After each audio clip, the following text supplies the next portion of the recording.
All right. Well, we'll go ahead and get started then. Welcome, everyone. Thanks for joining us today.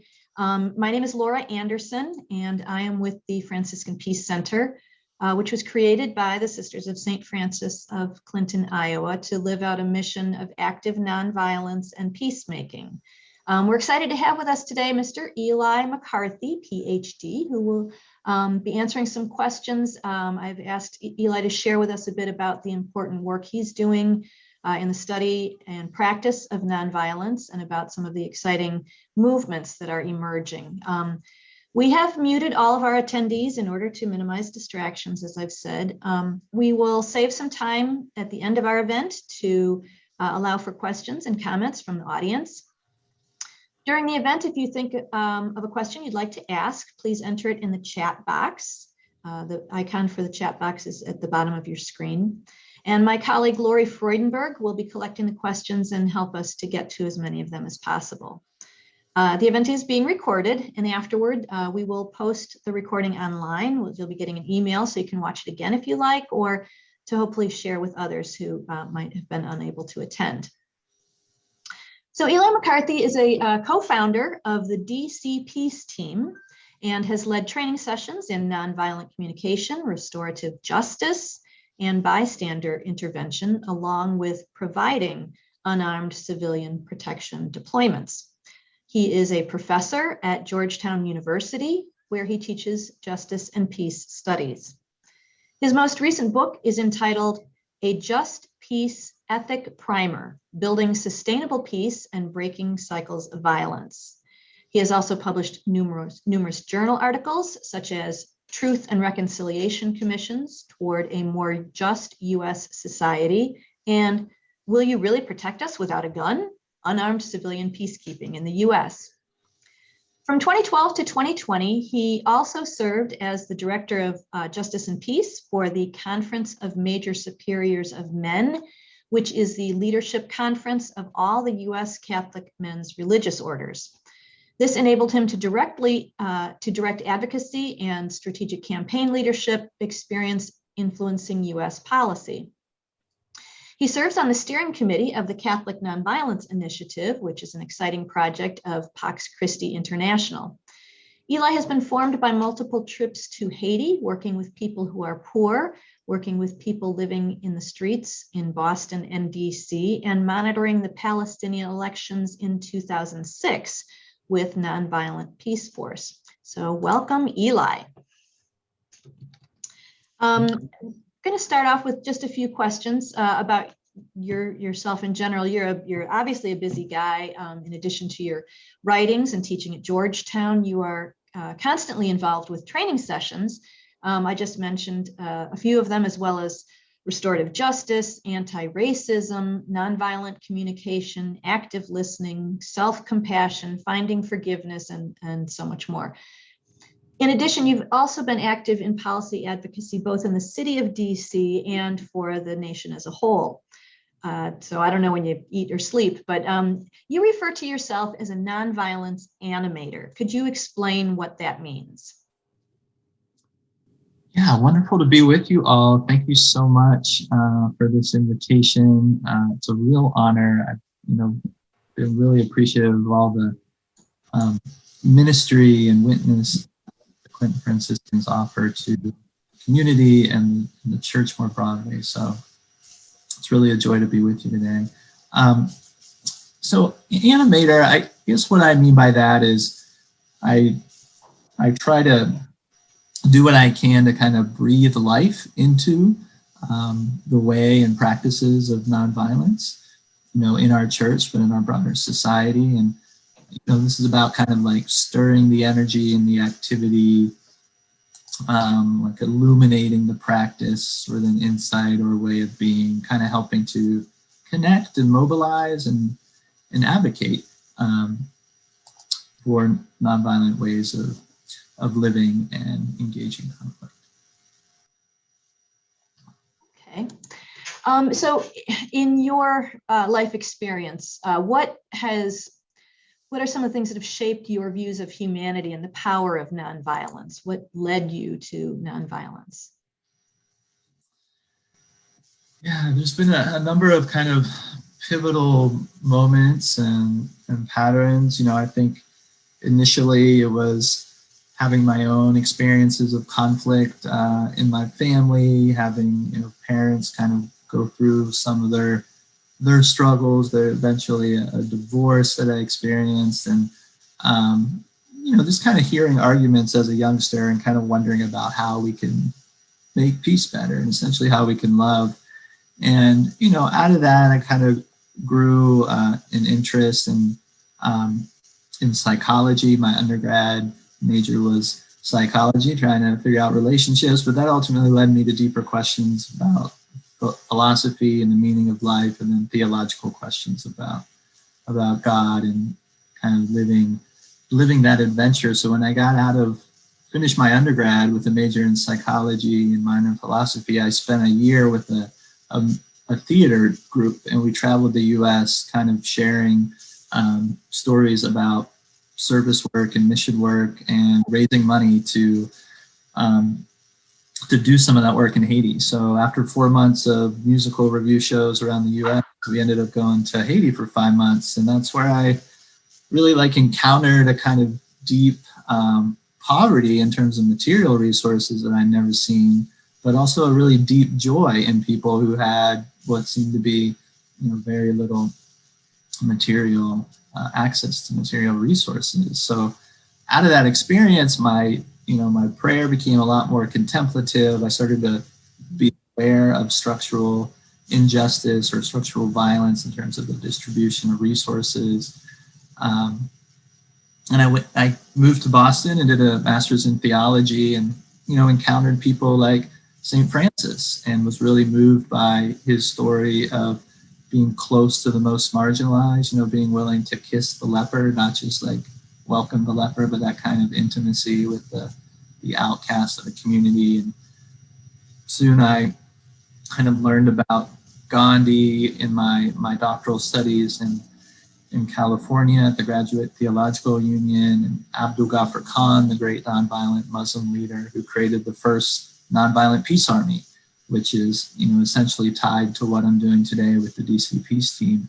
And then others like Martin Luther King and Lema Gabawi, who led the nonviolent movement in Liberia in 2003. That was a women's-led movement that ended that civil war. And Dorothy Day, of course, here in the US. So those were some key figures. And then I learned about the Nonviolent Peace Force when I was in grad school in California. And this is the largest unarmed civilian protection organization in the world. And I was really, excited and inspired about the possibilities there. So I went to Palestine with them for a week and helped monitor the elections in 2006, and really got a kind of upfront experience of the deep distrust and oppression in that space. So, I came back and really wanted to try to experiment and develop that way of engaging, really difficult, even violent conflicts. So started a Berkeley Peace Team for a little while, and then moved to DC around 2010. Have been involved in the DC Peace Team since then. Wow, that's really inspirational. I love the bravery and the hope that you've obviously learned about and gained through your experiences. That I'm sure that motivates you to keep going. So tell me more about the DC Peace Team. How did that come about, and how has your role evolved with DC Peace Teams over the years? Yeah, so I moved to DC at the beginning of 2010, and I was working as a social justice minister at a parish, and I met a fellow named Cortez McDaniel, who was also doing some ministry work, but he was also a returning citizen. He had spent time in prison for a number of years for things he did earlier in his life. But he had a kind of street credibility still because of that. So we kind of started talking about violence in DC and some of the challenging spaces and neighborhoods, and eventually invited him to a little intro session on the Nonviolent Peace Force. And he was like, we got to do this in DC. We got to make this happen here in our community. So me and him started with some trainings and bringing in other trainers and groups, and kind of got it going around 2011. So, our basic focus now is to cultivate the habits and skills of nonviolence in our daily life, with the sense that this will create a more nonviolent community, help us better resist injustice, and build a more sustainable, just peace. So we kind of have about 3 buckets of activities that we do. The one is the nonviolent skill training. So that's nonviolent communication, which is like interpersonal conflicts, bystander intervention. So if you're in public or on a metro and somebody's getting harassed and you're a bystander, how can you intervene and be helpful? Restorative circles, which are about identifying harm and how do we heal that harm. And then unarmed civilian protection training. So those are our 4 basic models. We do some other trainings that you mentioned, in the intro around anti-racism and exploring some other topics, but those are the 4 main ones. And then the second kind of main activity we do is we deploy unarmed civilian protection units to places of hostility or violent conflict. So in DC, sometimes that's neighborhood events, like if there's a festival or there's a place called Gallery Place where youth would sometimes get into fights, but police would harass the youth. We had teams that were deployed there to monitor and intervene. More often than not, it's political demonstrations where there's a counter protest or it's a demonstration against police brutality. We were at the four or five election demonstrations that happened in DC over the past, November through January, as well as Black Lives Matter marches and others throughout the years.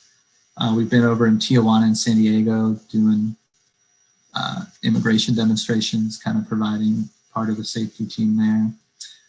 But we also deploy these teams to accompany public figures who are getting, significant death threats. So there was a woman, Cori Bush, in St. Louis who was running for Congress, and she was getting a lot of death threats. And we ended up getting connected with her team and provided an unarmed protection unit that was with her, pretty much throughout the day for about six straight months. And she ended up, getting elected, and she's in Congress now. So those are some of the ways those show up. The last bucket of stuff is the Restorative Circles, which we do for a variety of groups and organizations.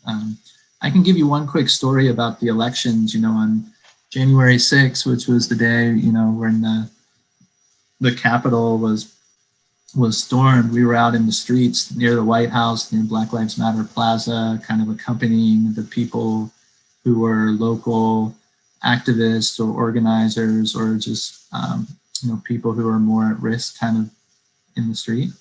So there was this one moment where this guy who was a large white guy, he had camouflage on, and he was walking past BLM Plaza on the sidewalk, and he started pointing at somebody and yelling at him. And this other guy who was in BLM Plaza, smaller guy, but a black guy, and they were yelling back and forth. And they were like, "Come on, let's go. We're going to fight. I'll take you down right now. Let's go to the alley. I'll fight you right now."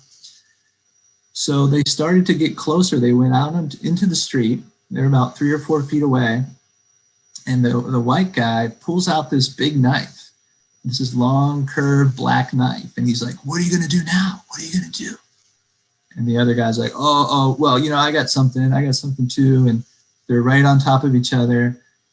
And we had a few peace team members monitoring the situation. And one of them walked up about 3 or 4 feet away and looked at the guy with the knife, put their hands up and said, let's slow down. You don't need the knife. You can put it down. It's not going to help anything right now. And the guy with the knife, looking over, like, who's that? And looking back at the guy he wanted to, go after. He took a step back, and it was in that pause that his buddies who were on the sidewalk, came out onto the street and pulled him back and said, "It's not worth it. Let's go. And they walked up the street, and they kept yelling, the two guys, but they didn't have a fight, and nobody got hurt. So that's just one example of a number of de-escalations that we were a part of during that period. Wow, that's amazing. So in September, the DC Peace Team gave a training about active bystander intervention. practice, specifically about mental health situations. The description for the training program said this practice session focuses on situations when a mental health challenge appears to be present and how to assess possible responses. An active bystander is different from unarmed civilian protection. The active bystander is someone who not only witnesses a situation, but takes steps to speak up or step in to keep a situation from escalating. So am I correct in that active bystander is different from unarmed civilian protection? Yeah, so the trainings are different because of the bystander training is like if you're an individual and you happen to be in a place where something is happening and you didn't expect it to happen, right? Whereas the unarmed civilian protection training is like you're a team, you're planning to go to this event or be available where violence is plausible. Mm-hmm. So kind of the different purposes, but there's some overlap in some of the tactics at times. Okay.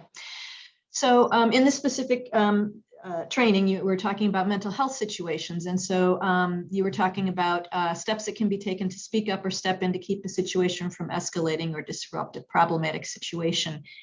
And I'm thinking about a tragedy that had a big impact on me recently in Rochester, New York, in which police officers pepper sprayed a 9-year-old girl who was experiencing a mental health crisis.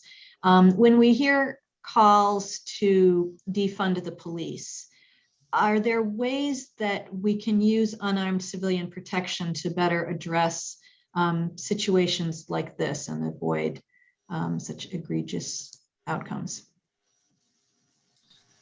Yeah, most definitely. I mean, this is a really urgent need and it's a big opportunity right now in our country. There are a number of cities that have already developed these sort of alternative response units, particularly to mental health situations, but sometimes other types of situations. So San Francisco, for example, has a street crisis response unit now, and it's an actual van. It kind of looks like an ambulance, but within it is a paramedic, a social worker, and a behavioral specialist, right? And they respond to mental health situations. I think it's set up where, if there's not a weapon, they'll respond, but they've actually been in some situations where people have had knives and so forth.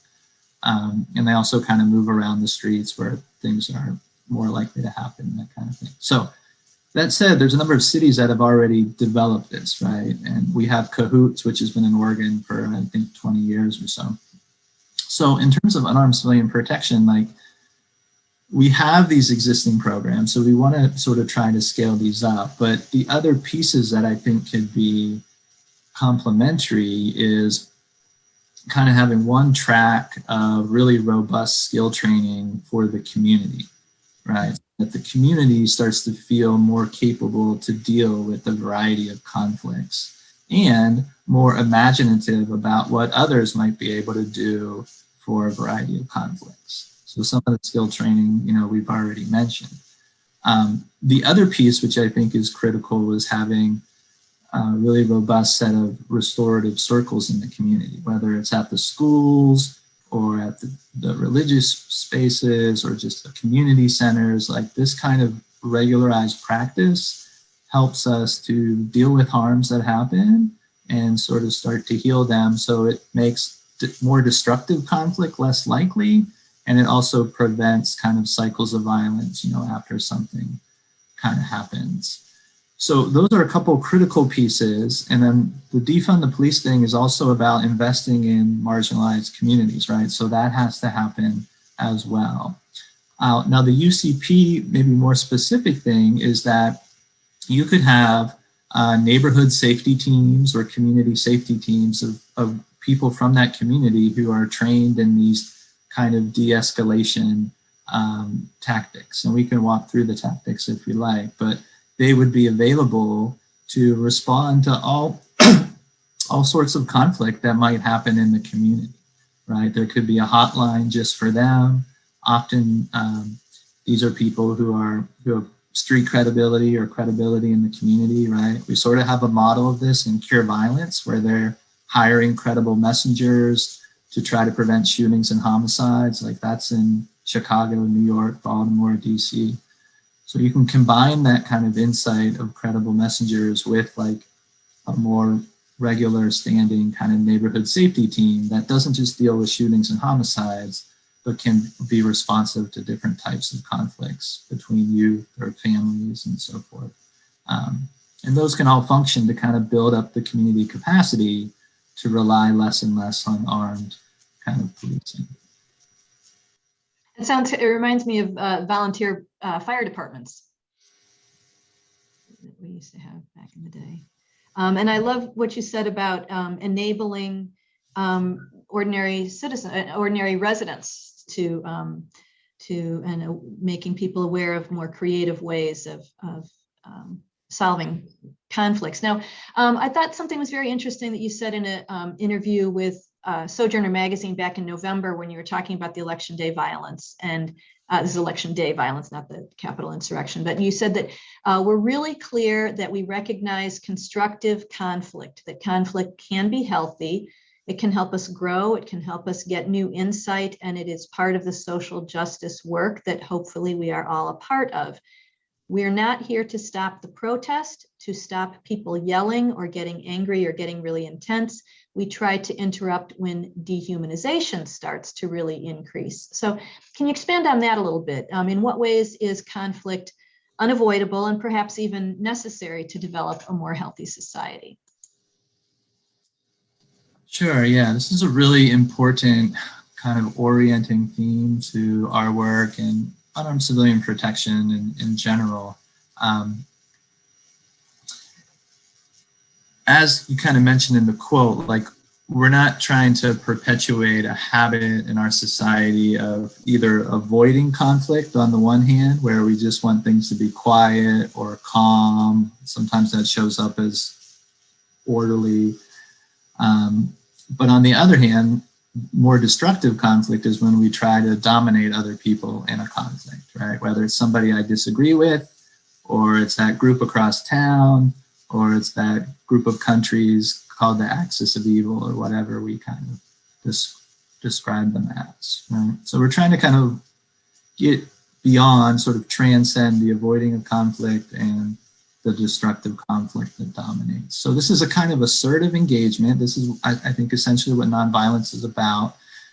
You can think of it as exercise, right? If you want to build your muscles and you're going to lift some weights, you want to find that kind of tension that's going to stretch your muscle, kind of challenge your muscle, but it's not going to like overwhelm you or overwhelm somebody else.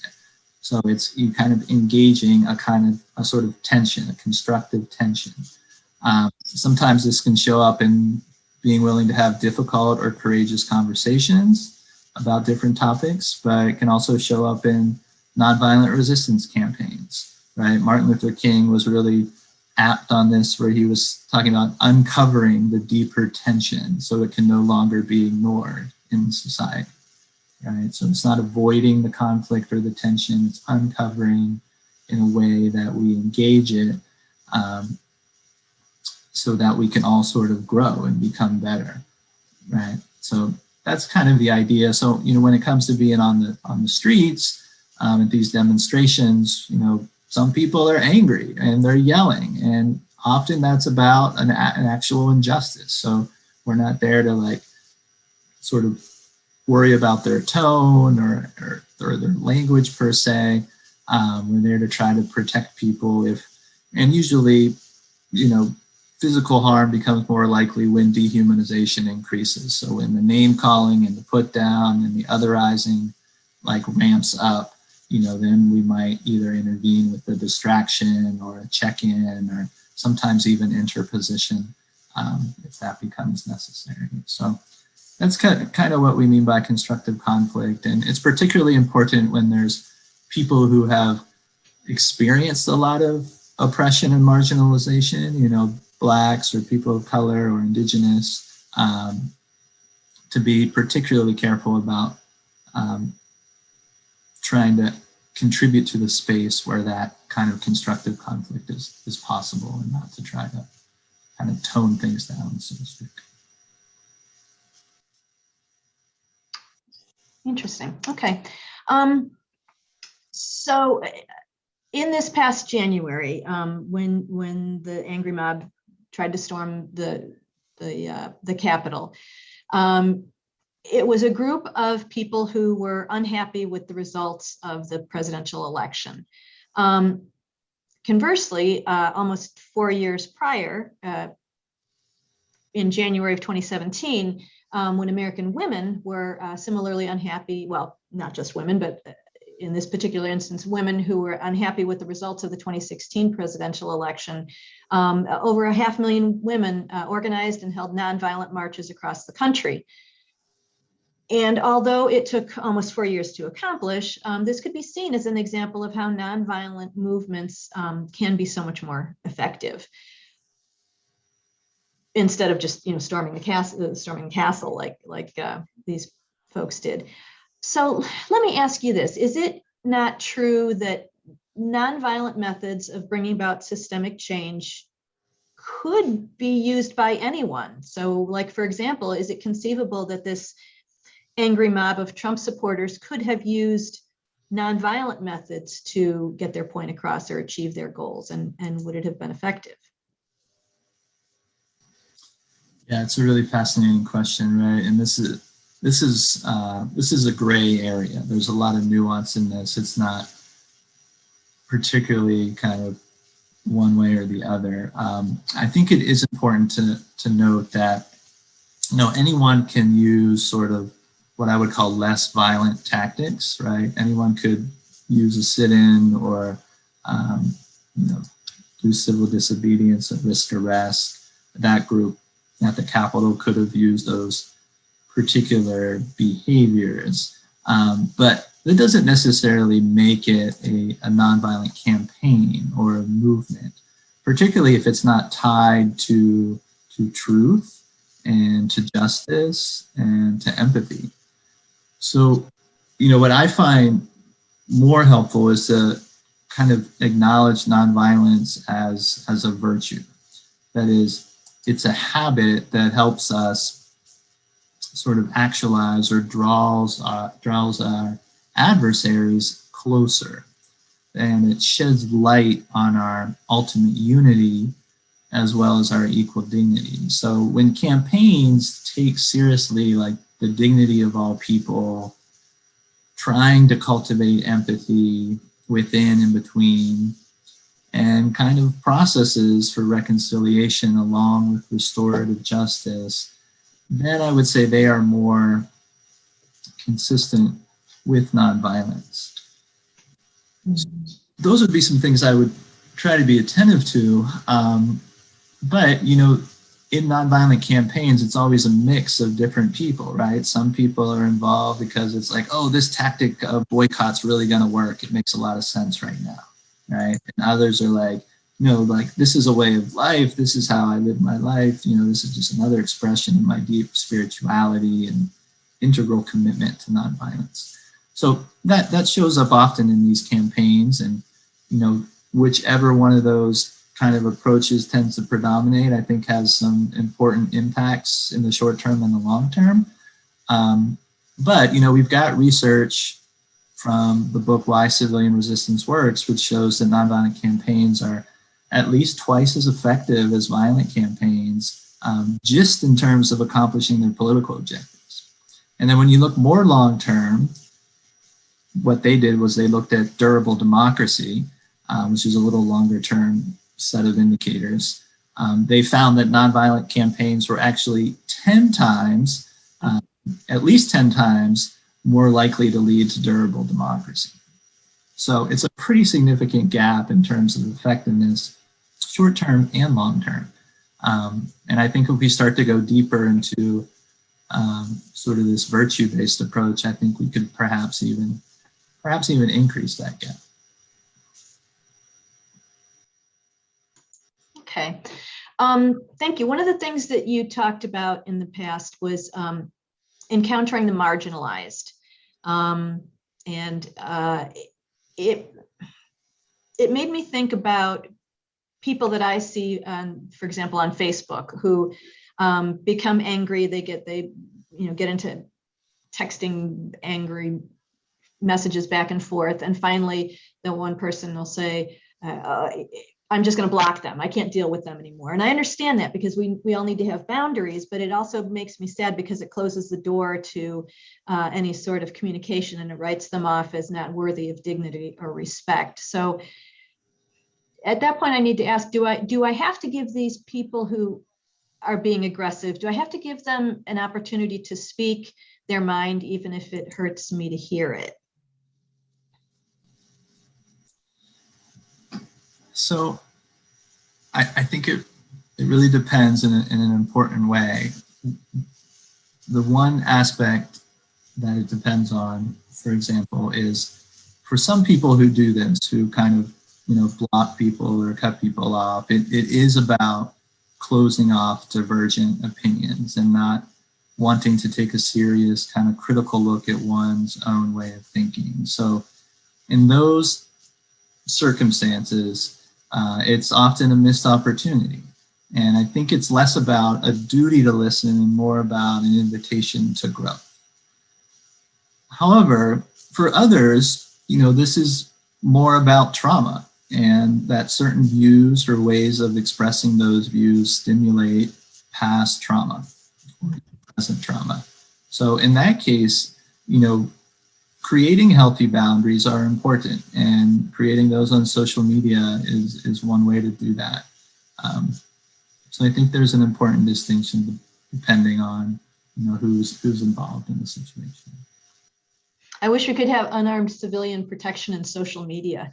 I wish we could have some mediator come in and say, hey, you're being disrespectful, back off.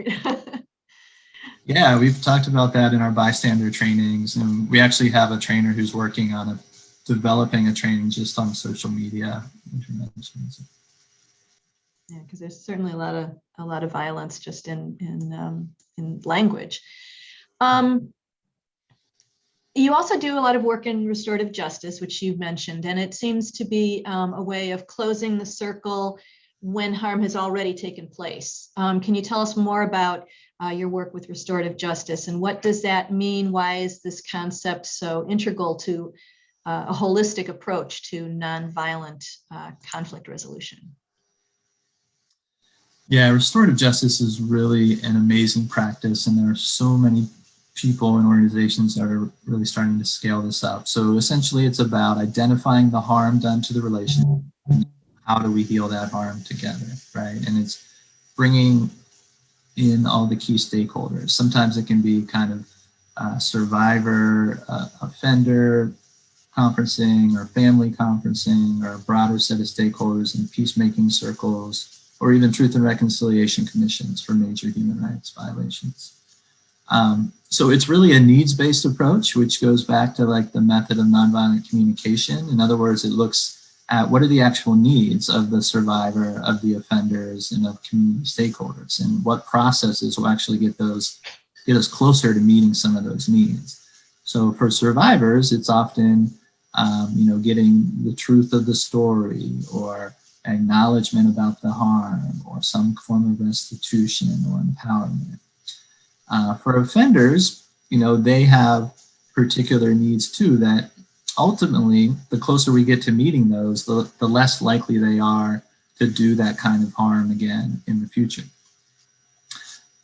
One of the needs is accountability, right, which is related to what we sometimes think of as punishment, but it's not really the same thing. Accountability is more about helping a person kind of understand the harm that they've done, encourage them to grow in empathy for the person or persons they've harmed, but also to take responsibility and to work on steps to kind of heal or repair some of that harm. So that's the accountability, or the actual need for the offender, that RJ creates space for that need to more likely be met. And then that has a huge impact on recidivism rates. Like RJ recidivism rates are, 5 to 10%, whereas in the US, they're like 60 to 70%, right? So it's a pretty large difference, and we see these in other countries as well. So, we've been using them with the DC Peace Team. We offer circles to the public on different topics, like around anti-racism, around 1 year in quarantine was a recent one. But we also do them for groups, like we've done them for like birth workers who are struggling with internal racism issues, birth workers or doulas, that kind of community, people who are unhoused and kind of working to try to get through that process, religious groups that have had conflict in their congregation and so forth.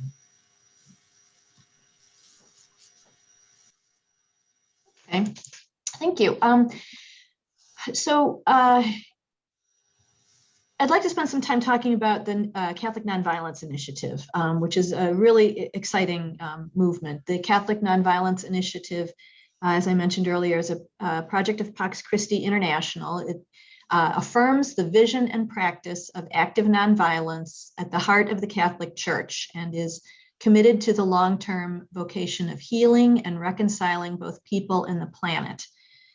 This effort was launched at the Nonviolence and Just Peace Conference held in Rome in April of 2016, almost 5 years ago this week.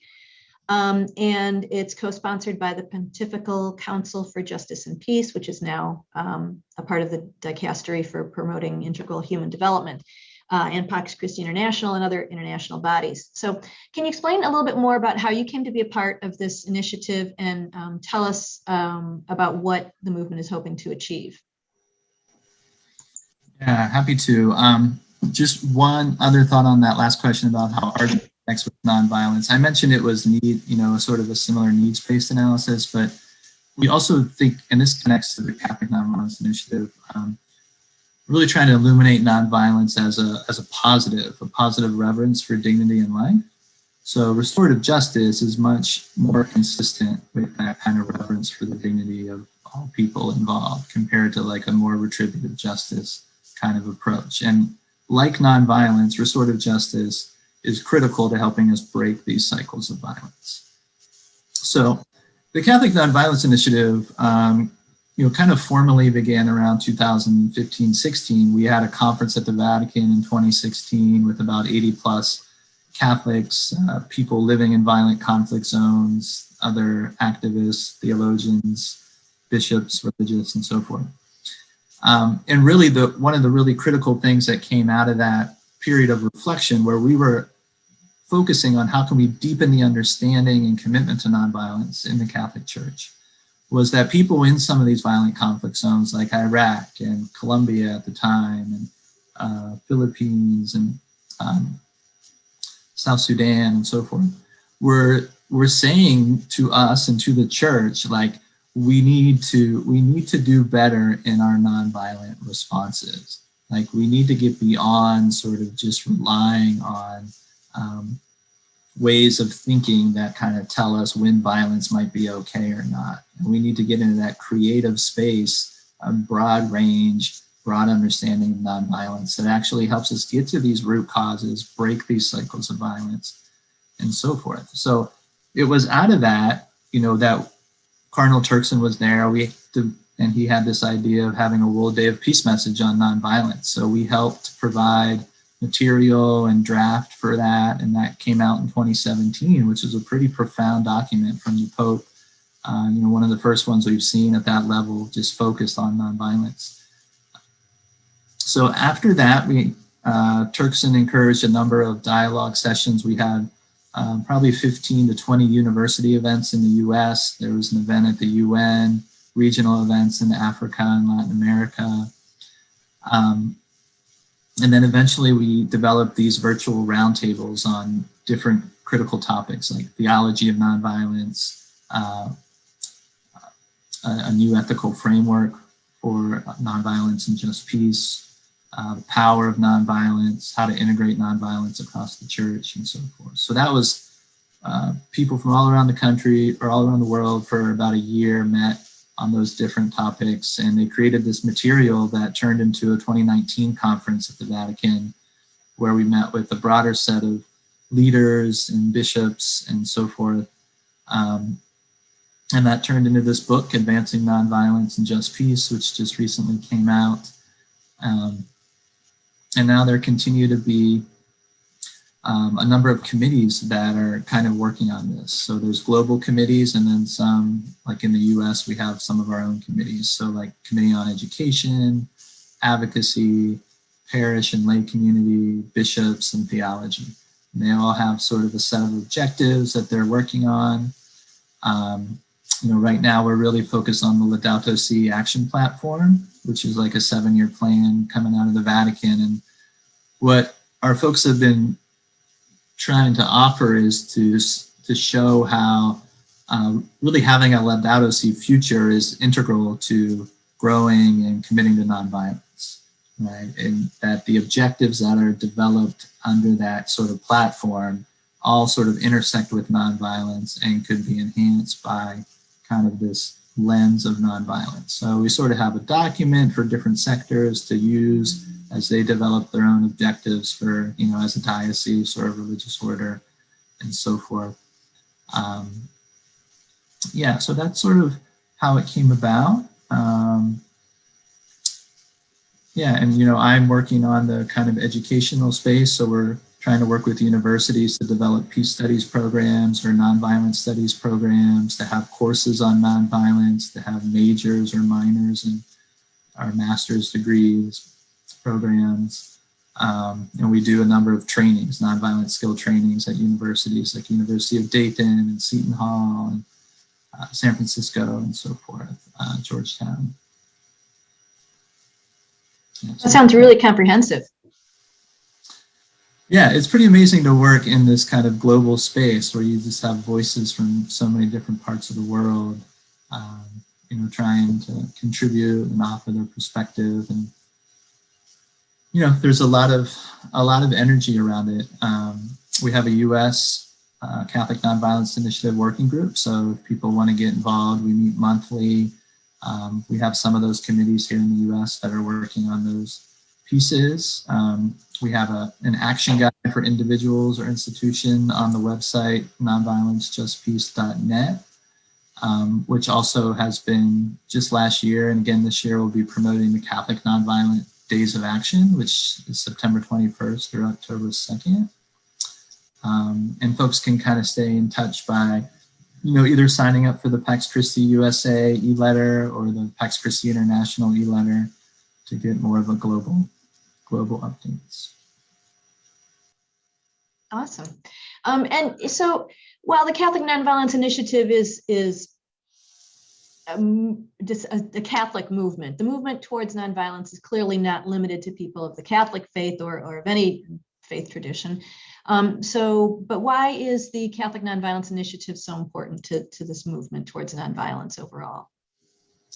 Yeah, it's a really good question. And we've talked about this a number of different points, and we certainly agree that, it's much broader than being a Catholic, and, there's ecumenical, there's interreligious, there's political pieces, business, etc., that can move and grow in this direction. So this focus presently on the Catholic Nonviolence Initiative is for a few reasons. One is that the Catholic Church as an institution has a really broad reach around the world, and it's at different kinds of spaces, right? You have sort of grassroots spaces with parishes and civil society organizations. You have kind of more regional spaces with dioceses and archdioceses and so forth. And you also have like advocacy spaces, whether it's U.S. government or it's the fact that the Vatican itself is a state as well as, a religious institution. So there's access to a lot of different networks and kind of decision makers. So being able to move a body like the Catholic Church deeper to its understanding and commitment of nonviolence can have a broad impact beyond just the Catholic community. And the fact that we have so many educational institutions, universities, and schools, as well as advocacy institutions, can be pretty critical organs to kind of broaden this out. And we are certainly in conversation with other groups. There were people from the World Council of Churches at the 2016 and 2019 conference. We've done a number of like interfaith activity sessions, kind of working with different communities. You know, with Fratelli Tutti just coming out, there's a pretty good opportunity with the Muslim community along with the Catholic community to really deepen that. And there's been some people who have said, let's do a conference or other types of things to try to move that forward. So those are some of the reasons that it's focused on Catholic. Okay, well, it really does sound exciting and hopeful. I wanted to try to open up the conversation. If there's folks in the audience that have questions, if you'd like to submit your questions for Eli, we can take those. You can go ahead and click on the Q&A at the bottom or the chat button at the bottom of your screen. If you mouse over the bottom of your screen, those two buttons will come up and you can submit your questions. And in the meantime, while we're waiting for people to send in their questions, I wanted to talk a little bit about your most recent book, which is called A Just Peace Ethic Primer, Building Sustainable Peace and Breaking Cycles of Violence. Can you tell us a little bit more about the book and what inspired you to put it together? Yeah, definitely. So this, you know, grew out of those same sets of conferences in 2016. It was a conference called Nonviolence and Just Peace. And part of it was the recognition that there's this just peace movement in the World Council of Churches. They have an ecumenical call to just peace from 2011, and then that got advanced a couple years later. And then there was some other academic work before that. So the Just Peace Primer was an attempt to kind of synthesize some of the reflections over the past 3 or 4 years, particularly in developing a new moral framework. Another moral framework that the Catholic Church could really turn its focus to in order to try to engage in conflict more constructively, to break cycles of violence, and to better build sustainable peace. So this book has a few chapters just kind of on like the biblical basis and Catholic social tradition, and then kind of a virtue-based approach. And then the bulk of it is case studies, about 4 or so from the U.S., like immigration, racism, death penalty, climate, and then a handful of others from spaces outside the U.S. So the civil war in South Sudan, ISIS in Iraq, gang violence in El Salvador, Philippines, Kenya, a number of these other conflict spaces. So a whole bunch of different authors, people who live in those spaces, writing these case studies, basically trying to draw on, utilize a just peace ethic, and then actually refine it through the insights of the cases. So at the end of the book, you get a little different version than what it kind of began with in the beginning of the book. You mentioned that the Just Peace movement itself offers a critical shift in focus and imagination for creative strategies of active nonviolence to build a more sustainable peace, transform conflict, as well as prevent and break cycles of violence. Can you elaborate this, and what are we shifting away from that has not worked in the past, and what is emerging? Yeah, this is a really important question. So, you know, in the 2016 document that came out of the conference, that was one of the main asks of the Catholic Church and the Pope, was to shift to a just peace framework and away from some of these other approaches. So, you know, part of it is that Catholics and others have too often thought of nonviolence as simply about avoiding violence, or as a rule to avoid violence, or perhaps breaking the rule under certain conditions. Another way we've tended to think about it is simply as a tool or a tactic or a strategy to use when we think it'll obtain our like short-term objectives. So either of these approaches, kind of this rule-based or this tool strategy-based approach, can perpetuate a behavior of avoiding conflict, or more easily sliding into destructive forms of conflict. And our church, our advocacy, our investments, our policies often mimic either of those. So this sort of pattern gets expressed sometimes in a theological discourse that focuses on criteria for determining when violence or war might be justified and how to be violent in ways that theoretically might seem or be less harmful. So some call this the just war tradition.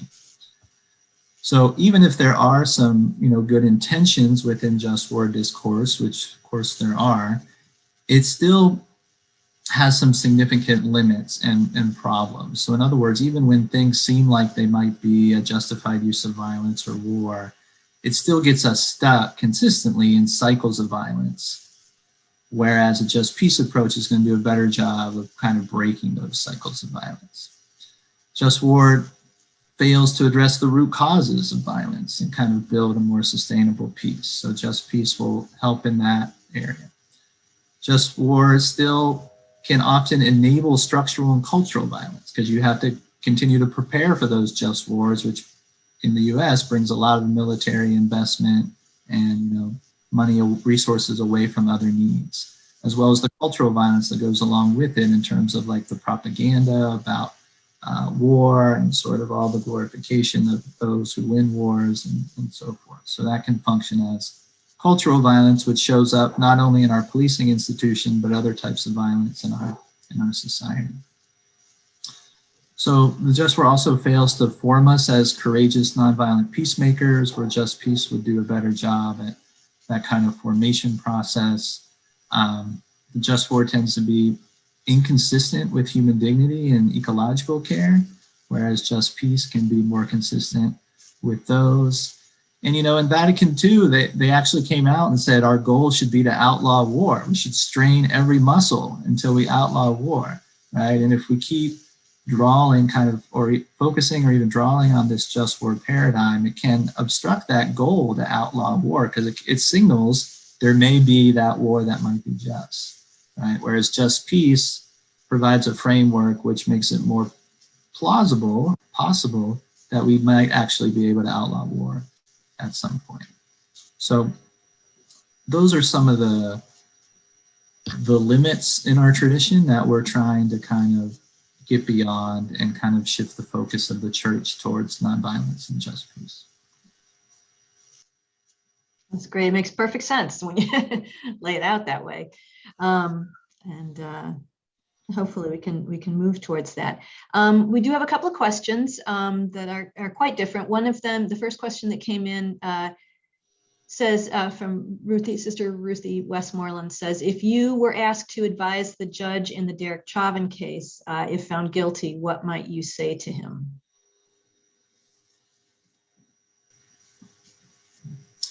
To advise the judge if he was found guilty? You mean after that?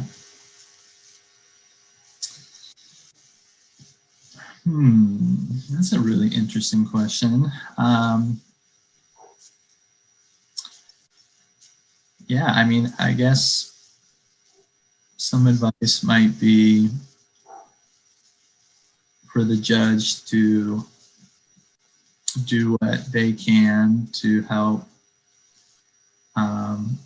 Derek really realize the impact of his actions, to sort of summarize, to clarify that. Hopefully that comes out pretty clearly in the case, which would be why he was found guilty. And then it becomes a really interesting moment about what comes next. And I think it would be really critical for the judge to have some conversations, with the family of George Floyd and other more directly impacted folks about where they're at in this moment and what they think their needs are and what are, if they have some hopes or ideas about how to move forward in a way that could actually get the needs met or more closely met, and kind of see where they're at, and then you can maybe build from there. But yeah, it's going to be a real pivotal moment, I'm sure. Then we also have a comment and question from Sister Jan Sabula, who said, hi, Eli, great work on behalf of Active Nonviolence. Do you know where the tie-in document on nonviolence and the Laudato Si platform for religious communities is available? Yeah, if I put it in the chat box, will they be able to see it or no? They should be able to. Okay, so essentially it's at the website, nonviolencejustpeace.net. And it's the first item at the top there. So this is actually a document which, deals with the different sectors that are identified in the Laudato Si action platform. So I put it in the chat box. If everyone's able to snag it, you can find it there. But yeah, hopefully that's helpful. I've shared it with the Diocese of Joliet in Illinois because they have a minister who's focused on ecological care, and they're developing their own set of objectives for the diocese. So, we're hoping that that'll be helpful in that reflection. And then also the University of Dayton has done a lot of work, around climate. And we're hoping that they might integrate some of this into their objectives for a kind of university model of drawing on nonviolence and for the Laudato Si future. So yeah, if you want to use that and can find it helpful for your religious community or other networks you're connected to, please pass it along, and we're happy to consult or support if that's helpful. And getting back to DC Peace Teams, is there ways for people to get involved in the work of DC Peace Teams, even if they're not in DC, or are there ways to move towards enacting unarmed civilian protection and active bystander training locally? Yeah, definitely. So the DC Peace Team's offering online training, so anybody around the world essentially could take them, and others have taken them. So our website is dcpeaceteam.com. You can sign up for our e-list there on the homepage, and you'll get updates about when the trainings are coming up and other events. Sometimes we mobilize for deployments of unarmed civilian protection. My email is esm52@georgetown.edu, so you can contact me as well. We've been supporting the development of peace teams in other cities like Norman, Oklahoma, Erie, PA, New York City, Chicago, a few other places. So we've got some tips on how to develop your own peace team in your community if you wanted to consider that where you're based. We're happy to support that. And you may know there's a broader network called the Shanti Sena Network, which is a network of US and Canadian organizations that offer unarmed civilian protection. So Nonviolent Peace Forces in Minneapolis, Meta Peace Team is in the Michigan area, DC Peace Team, Portland Peace Team. There's a list of about 10 or 12 organizations on there right now, but we hope to grow it. So if you want to explore that and become part of the network, I can send you a tip sheet on how to get started and consult with you about training or training people to lead trainings in your area and so forth. Well, we are about to the end of our hour here, so I do want to thank Eli very much for spending time with us this afternoon and for all the work that you do towards creating a more just, peaceful, and nonviolent world for all. I'd like to thank Lori Freudenberg for her help in helping us out with questions, and of course to thank you to everybody who has attended today. You can learn more about the DC Peace Team at dcpeaceteam.com. I put that in the chat box, and you can also learn more about the Catholic Nonviolence Initiative at nonviolencejustpeace.net. We also invite you, if you haven't already, to subscribe to the weekly Action Alert Digest, which is a weekly email compendium of current events and online advocacy opportunities related to active nonviolence and peacemaking, which is produced by the Franciscan Peace Center. And you can sign up for that at our website, clintonfranciscans.com. You'll receive a link to the recording of this event in a day or two, which again, we invite you to share. And I think that about wraps up our event for today. So thank you, everyone, and peace and all good. Thank you. Everyone. Bye-bye. Thank you.